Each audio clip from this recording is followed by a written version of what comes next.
तृतीय दंड गृहत्यागी हेब चतुर्थे मैथुन को पासरी दिव जे पंचमे पादे चलिब जान जे बाहन पादुका धारण दे आश्रय पूर्ण करिब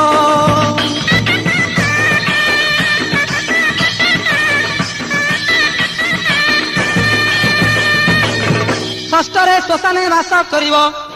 कि अबा तोटा मंदिरे रहिब नदी अबा पुष्करणी कूलर बास जे करिब दिवस 13 जे धूली दंड सप्तम रे मध्याह्न काल रे तपत धूली रे मध्याह्न काल रे ततला धूली रे जे दंड लहिब दांड रे